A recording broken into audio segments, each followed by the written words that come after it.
आपको सीधे हरियाणा लिए चलते हैं। यहाँ के कलायत विधानसभा क्षेत्र में आयोजित जनसभा में मुख्यमंत्री संबोधित कर रहे हैं। जो समाज जगत जननी मां भगवती का उपासक हो,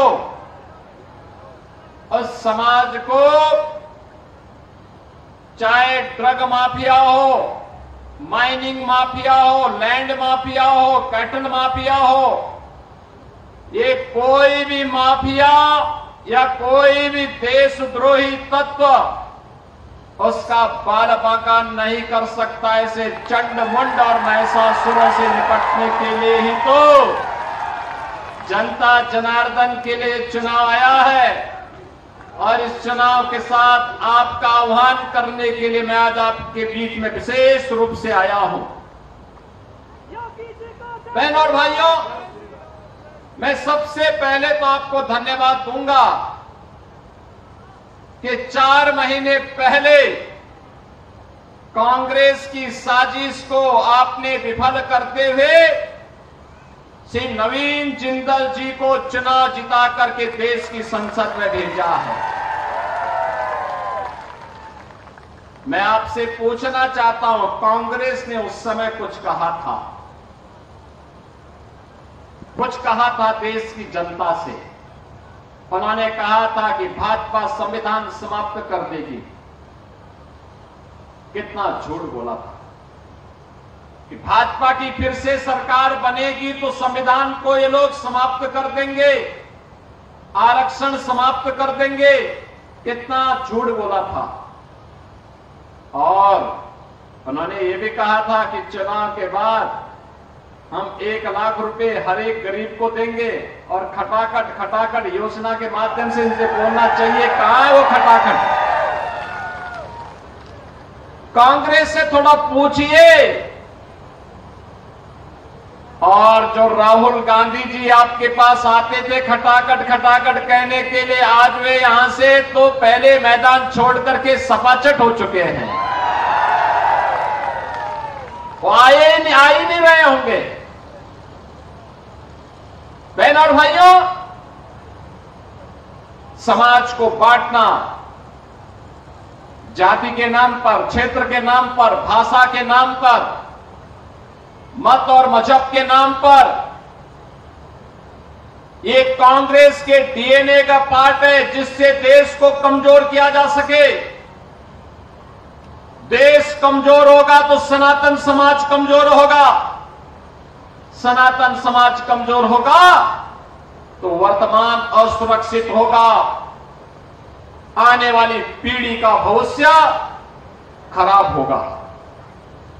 और इसीलिए कांग्रेस इस साजिश को हमेशा करने के लिए अपनी एड़ी चोटी लगाती है।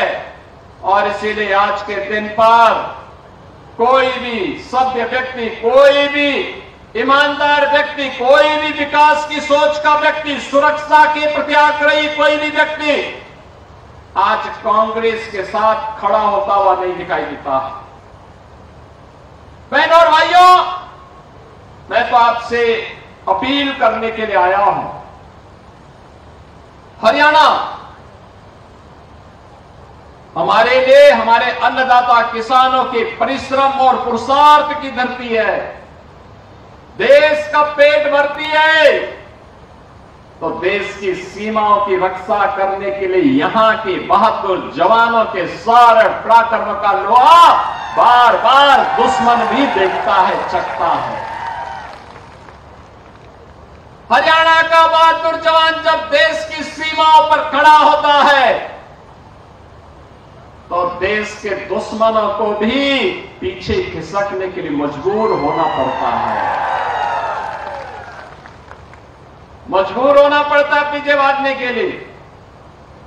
युद्ध का मैदान हो या खेल का मैदान, हरियाणवी जवानों के सामने दुश्मन ठहर नहीं सकता है, वह भी सपाचट होता है। यहां का जवान और यहां का किसान अपने पौरुष का, अपने पुरुषार्थ का परिचय देता है और बार बार एक बात का एहसास कराता है जो कुरुक्षेत्र के मैदान में भगवान श्री कृष्ण ने कहा था, परित्राणाय साधूनाम विनाशाय च दुष्कृताम। सज्जनों का संरक्षण करेंगे लेकिन दुष्टों को हमेशा के लिए राम नाम सत्य की यात्रा में भेजेंगे। बहनों और भाइयों, डबल इंजन सरकार जब तक रहेगी, हरियाणा के विकास पे कोई ग्रहण नहीं लगा सकता। कोई आपके विकास को रोक नहीं सकता। डबल इंजन सरकार की ताकत है। जो काम कांग्रेस 65 वर्षों में नहीं कर पाई, जो कार्य 500 वर्षों में नहीं हो पाया, उत्तर प्रदेश में मात्र 2 वर्ष में भारतीय जनता पार्टी की डबल इंजन की सरकार ने राम मंदिर का विवाद समाप्त करके अयोध्या में रामलला विराजमान हो गए हैं। आपने 22 जनवरी 2024 की तिथि देखी होगी।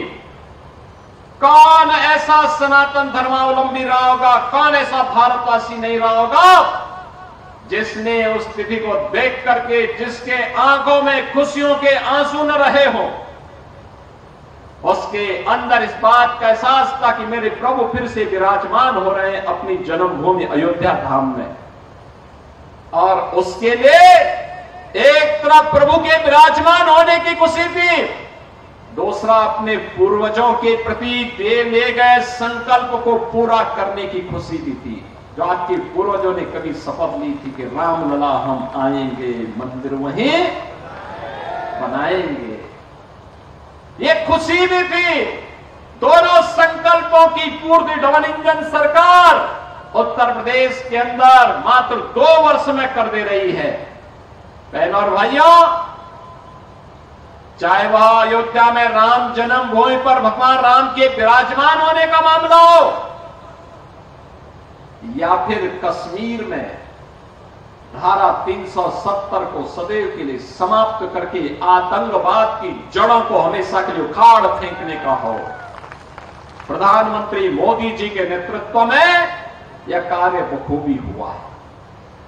आज कश्मीर में अभी परसों ही अंतिम चरण का चुनाव संपन्न हुआ है जम्मू के अंदर। हम विश्वास करेंगे वहां भी भारतीय जनता पार्टी की डबल इंजन की सरकार बनेगी। और बहनों और भाइयों, भारतीय जनता पार्टी की डबल इंजन का मतलब सुरक्षा, सुशासन और विकास। याद करिए, कांग्रेस की सरकार के समय क्या होता था, कौन नहीं जानता है। बेटी सुरक्षित नहीं थी और व्यापारी का कोई सम्मान नहीं रह गया था। बहनों और भाइयों, कौन नहीं जानता है, आज से 14 वर्ष पहले मिर्चपुर में क्या हो गया था। दलित बेटी और पिता को एक साथ जला दिया गया था। बहनों और भाइयों, समाज में जब तक बेटी और बहनों की सम्मान की रक्षा समाज नहीं करेगा, तब तक समाज का भविष्य बहुत उज्जवल नहीं हो सकता। और ये सुरक्षा की गारंटी केवल भाजपा की सरकार है। विरासत के सम्मान की रक्षा का एहसास केवल भाजपा है। कैथल से और कलायत से हजारों और लाखों की संख्या में श्रद्धालु आता है उत्तर प्रदेश में कावड़ यात्रा के लिए। याद करिए, 2017 के पहले कावड़ यात्रा नहीं निकलने दी जाती थी। जब तक भाजपा की सरकार नहीं थी, कांग्रेस की और अन्य दलों की सरकारें थी, वे कावड़ यात्रा नहीं चलने देते थे। 17 में जब मैं आया, मैंने कहा ये कावड़ यात्रा क्यों नहीं चलती है। लोगों ने कहा कि कुछ लोगों को परेशानी होती है। तो मैंने कहा वे अपने घरों में रहे ना, कौन जरूरत है उनको बाहर निकलने की। जिनको परेशानी हो अपने घर में रहे। लेकिन कावड़ यात्रियों के मार्ग में कोई बाधा पैदा करेगा तो कठोरता पूर्वक हम कार्रवाई करेंगे। और उनको सड़क अच्छी होनी चाहिए, बिजली की व्यवस्था होनी चाहिए, पंडाल लगना चाहिए, उनके लिए जगह जगह गर्म पानी और भंडारे की व्यवस्था होनी चाहिए, उनके सम्मान की रक्षा होनी चाहिए। तो कुछ लोग कह रहे थे कि साहब ये डीजे नहीं बजना चाहिए, और कुछ लोग कहते थे घंटा और शंख से कुछ लोगों को परेशानी होती है। मैंने कहा जिनको घंटा और शंख से परेशानी हुई अपने कान को बंद करें। कावड़ यात्रा में डीजे भी बजेगा, शंख भी बजेगा, घंटा भी बजेगा, घड़ियाल भी बजेगा, और धूम धड़ाके के साथ कावड़ यात्रा यूपी के अंदर निकलेगी। और मुझे प्रसन्नता है 4 करोड़ से अधिक श्रद्धालु कावड़ यात्रा में प्रतिवर्ष गाजियाबाद से बाबा दुग्धेश्वर नाथ मंदिर से हरिद्वार तक जाता है, और हमारी सरकार उन्हें पूरी सुरक्षा देती है, उनका पूरा सम्मान देती है। मैं स्वयं पुष्प वर्षा करने के लिए वहां उपस्थित रहता हूं। बहनों और भाइयों, क्या ये काम कांग्रेस कर पाएगी? क्या ये काम कांग्रेस करेगी? क्या ये काम इन लोग करेगी? क्या ये काम आम आदमी पार्टी कर पाएगी? क्या अयोध्या में राम मंदिर का निर्माण कांग्रेस कर पाती? क्या कश्मीर में धारा 370 एक कांग्रेस हटा पाती? एक तरफ आपकी विरासत के सम्मान का कार्य और दूसरी तरफ विकास का कार्य, highway, expressway, railway, metro, electric buses, ये तो आपको मिल ही रहे हैं।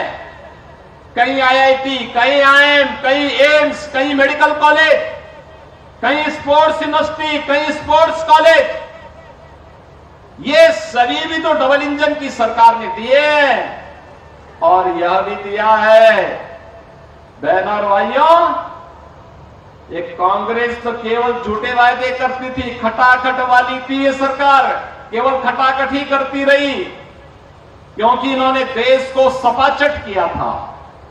इसलिए अब मैं आपसे कहने के लिए आया हूं, एक तरफ विकास, सुरक्षा, सुशासन और विरासत का सम्मान, और साथ साथ गरीबों के लिए वेलफेयर की स्कीम।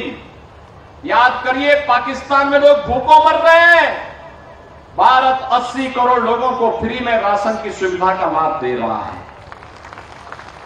वहां स्वास्थ्य की सुविधा में लोग मर रहे हैं, भारत 60 करोड़ लोगों को 5 लाख रुपए की आयुष्मान भारत की सुविधा दे रहा है। और अब तो मोदी जी ने यह भी कह दिया है कि 70 वर्ष से ऊपर के हरेक बुजुर्ग को प्रतिवर्ष 5 लाख रुपए में फ्री में स्वास्थ्य की सुविधा उपलब्ध करवाएंगे। 5 लाख रुपए, कोई भी बुजुर्ग होगा 5 लाख रुपए का स्वास्थ्य बीमा उसको फ्री में। बहनों और भाइयों, 12 करोड़ किसान परिवारों को किसान सम्मान निधि, 12 करोड़ गरीबों के घर में शौचालय का निर्माण, 10 करोड़ गरीबों के घर में उज्ज्वला योजना का कनेक्शन फ्री में सिलेंडर यह पहुंचाने का काम भी मोदी जी ने किया है। 4 करोड़ गरीबों के मकान भी बन गए हैं। विकास सबका, सुरक्षा सबको, योजनाओं का लाभ सबको, लेकिन तुष्टीकरण किसी का नहीं। सबका साथ और सबके विकास के भाव के साथ मोदी जी के नेतृत्व में डबल इंजन सरकार ने कार्य किया है। और इसलिए बहनों और भाइयों, मैं आपके पास आया हूं आपसे कहने के लिए, कांग्रेस का हाथ माफियाओं के साथ,